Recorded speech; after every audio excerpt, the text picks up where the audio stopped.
Shalom saudaraku, bertemu kembali dalam Renungan Ajaran Hidup, uraian Sabda Tuhan yang mengajarkan hidup seturut kehendak Tuhan. Bagaimana kabar saudaraku semua? Doa dan harapan saya, saudaraku semua senantiasa dalam pelindungan dan berkat Tuhan Yesus Kristus. Amin. Saudaraku, berbicara tentang bahaya dalam kehidupan.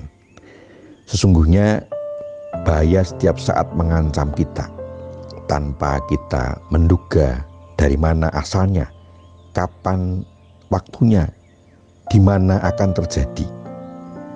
Kalau sampai saat ini kita selamat dan dalam keadaan baik-baik, orang bisa komentar karena untung saja, bukan karena kehebatan kita. Apa sebenarnya yang terjadi? Mengapa bisa demikian? Kita harus bagaimana agar kita bisa terlepas dan terbebas dari bahaya? Kita akan merenungkan bersama dalam Renungan Ajaran Hidup kali ini. Namun sebelumnya kita mohon berkat Tuhan di dalam doa. Bapa di surga, terima kasih atas pemeliharaan-Mu dalam kehidupan kami sampai saat ini. Kami akan merenungkan sebagian sabda-Mu. Mohon hikmat dari-Mu, kiranya Roh Kudus memampukan setiap kami untuk dapat menghayati dalam kehidupan kami sehari-hari. Mohon ampun atas segala dosa kami. Di dalam Tuhan Yesus Kristus kami telah berdoa dan memohon berkat-Mu. Amin. Saudaraku, bagian firman Tuhan yang akan kita dengarkan diambil dari Mazmur 124 ayat 6 sampai dengan 7 yang tertulis demikian. Terpujilah Tuhan yang tidak menyerahkan kita menjadi mangsa bagi gigi mereka. Jiwa kita terluput seperti burung dari jerat penangkap burung.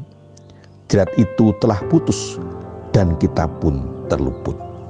Demikianlah sabda Tuhan. Bagian sabda Tuhan ini diberi tema Tuhan meluputkan dari bahaya. Saudaraku, bacaan kita dari Mazmur 124 ayat 6 sampai dengan 7 melukiskan rangkaian gambar kelepasan dari bahaya, yaitu bahaya maut yang mengancam orang-orang Yahudi kalau Tuhan tidak menolong mereka. Maka Israel diajak bersyukur dan menyatakan kepercayaan kepada Tuhan. Dalam Mazmur 124 ini digambarkan ada 4 bahaya yang memperlihatkan kedahsyatan ancamannya, yaitu gempa bumi, banjir, binatang buas, dan perangkap. Kesempurnaan penyelamatan yang diperlihatkan Tuhan, bahaya itu dimusnahkan oleh Tuhan, dan Ia menyatakan dirinya satu-satunya yang mendatangkan berkat dan yang memberi serta menjamin hidup. Puji Tuhan, betapa besar kasih dan anugerahnya atas umatnya.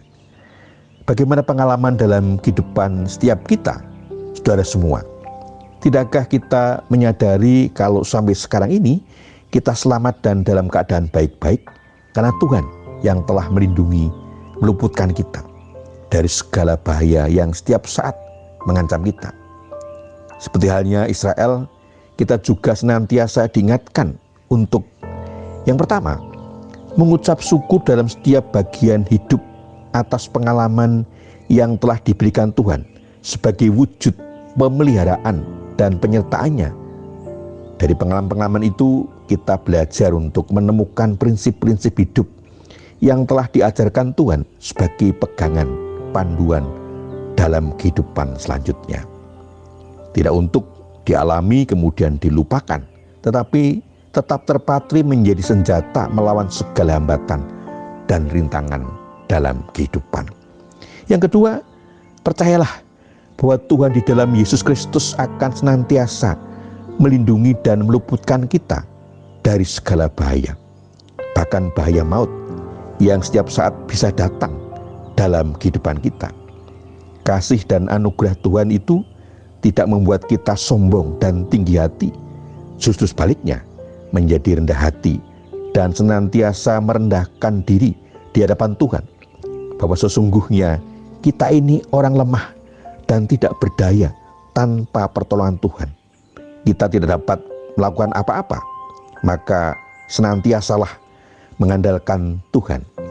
Yang ketiga, Tuhan dalam Yesus Kristus adalah satu-satunya sumber berkat dan yang memberi serta menjamin hidup kita.